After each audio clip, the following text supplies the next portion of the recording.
Hey guys, hope you're all doing well and welcome back to another video. So you may have seen in the last video me talking about my engine being super sludged and we had to pull it out. Well, that footage was actually shot late last year. I've since then taken on board what all of my friends suggested, and a lot of you guys commented as well saying that I should build an engine, and that is exactly what I have decided to do and I've already done. It was a really hard decision for me deciding on whether to build an engine or get a second-hand engine and put that in. Obviously the second-hand engine being the much cheaper option, but with wanting to keep this car forever in mind, I thought I might as well buy once and cry once. Build the engine properly to be over-engineered for the power that I want to make. So that is exactly what I've done. And I'm super excited to show you how crazy this build went.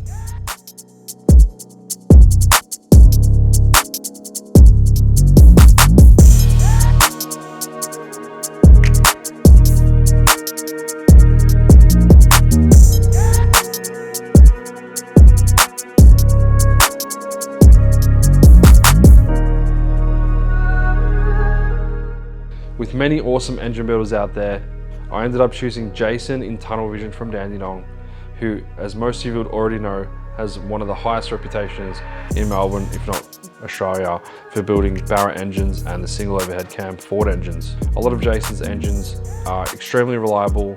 He's been building engines for over 20 years, initially messing around with the cross-flow Ford 6s, moving into the AU single overhead style engines, and also doing the twin cam Barra setups. While I was deciding to choose an engine builder, I called up a few different places across Melbourne just to get the vibe. One of the guys, I thought I'd ask him for a timing chain kit just to see what his reaction was, and he was like, "Sorry mate, I'll call you back, I'm taking a shit."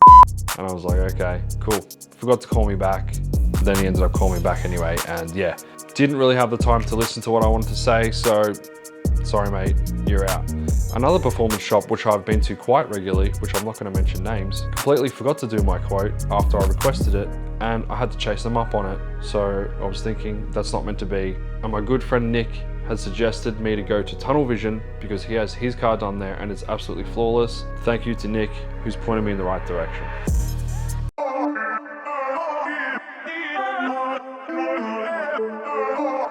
The pros to building an engine that's brand new, fully acid wash dipped, new internals, and is pretty much like a brand new crate engine out of the box, if done correctly.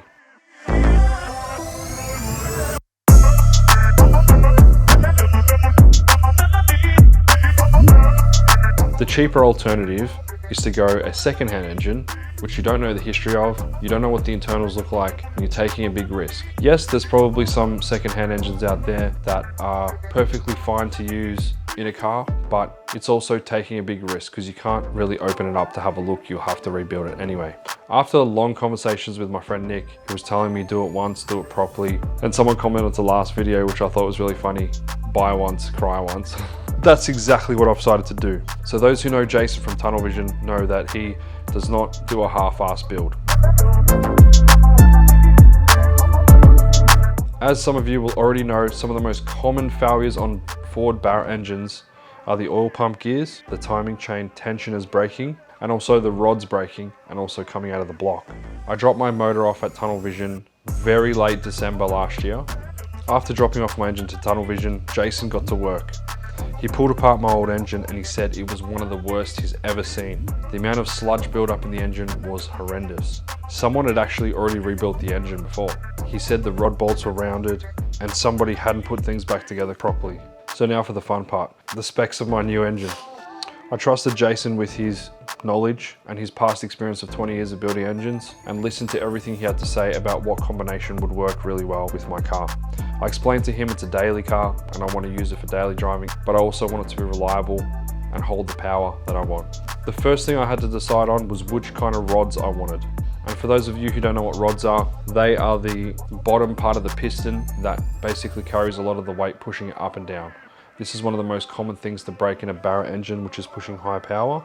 The original BA XR6s received a skinny rod design, which was enough to hold the standard power, but after you wanted to boost it up, increase the turbo size, a lot of cars had failures after pushing more than 300 kilowatt at the wheels. This is pretty much the limit of the early XR6 Falcons. From the BF Mark II XR6, Ford introduced a larger rod design, which enabled performance enthusiasts to boost up their cars to a higher PSI rating, putting larger turbos and pushing around 500 kilowatts on E85, staying surprisingly reliable. Not in all cases though. So choosing rods was really important. There is a number of aftermarket rods you can get for a Barra engine. The most common rod choice is the spool rod, which I believe are about $800. But I decided to go with Nitto rods, which are pretty much the most expensive and highest quality rods you can get for a Barra engine, arguably. Jason's fitted out the engine with his own custom SPS pistons, which are made in-house, increased the compression ratio of my engine to 9:1, with the hopes of installing a flex fuel sensor and running flex fuel. This means I can run 98 octane or E85 in the tank, and the computer will sense the exact ethanol content in the fuel and adjust the tune accordingly as I drive for convenience and maximum performance. In collaboration with Dandy Engines, has acid washed, crack tested the block thoroughly, lineaged the crank, honed the bores, and whatever other stuff I don't know about. He's also used this special technique and half grout filled the block, which is where he actually fills the block up with a grout halfway, because it creates more rigidity within the bottom end, but also keeps the pistons cooler. I'm not sure exactly how this works, but it is commonly done in high performance cars.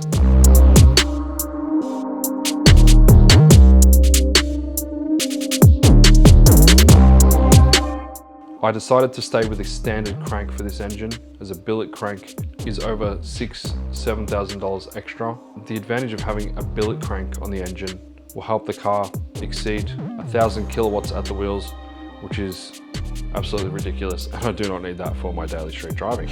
Jason's also reconditioned the head, putting new valves, new cams. He's added a Ross racing balancer, a brand new genuine Ford water pump, genuine sump plugs, Ford genuine cam sensors, brand new genuine timing chain kit, and he went above and beyond, spending 1.5 hours sandblasting my rocker cover and painting it in the iconic Tunnel Vision Silver. Keeping engine safety in mind, I've decided to go with the Haltech Pro Plug-in Elite for the Ford Barra 6. For those of you who don't know about these computers, they are top of the line in performance applications, allowing maximal tunability, data logging, 4D mapping, flex fuel, optional sensors such as oil pressure, fuel pressure, speed sensors on anything you want pretty much, and allowing the addition of the Haltech rotary dial to change between tunes on the fly. To save a bit of money, Ricky and I pulled out the engine ourselves, and then after Jason finished building it, we actually fitted the engine ourselves with the help of Chris from Nezzy Motors. Chris is an amazing mobile mechanic in Melbourne. He travels all over Melbourne. He's a really great guy. Let me find this guy's number for you. Why isn't it focusing? If you need any mechanical repairs at home, or you got a car you can't get to a mechanic shop that you want fixed, give Chris a call. His number is 0433 757 560, and he works all over Melbourne. If you need a battery replaced, give him a call, because he's also doing battery replacements. So the next stage for this car is to go down to Tunnel Vision in Dandenong and get a tune. I'm waiting for Jason to call me at any moment to let me know that he's good to go. We're just going to keep the car on a 98 tune for now, because installing flex fuel sensors and doing a surge tank to set up and all that kind of stuff is going to cost me way too much money, and I just want to keep the car as a daily driver at the moment. That might be a stage 2.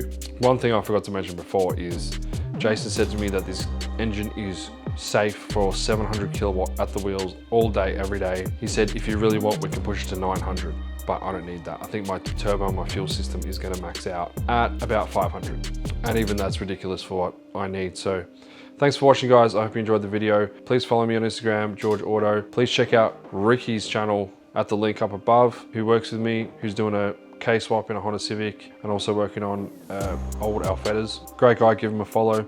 I'll see you guys in the next video when we get this thing on the dyno and see what it makes.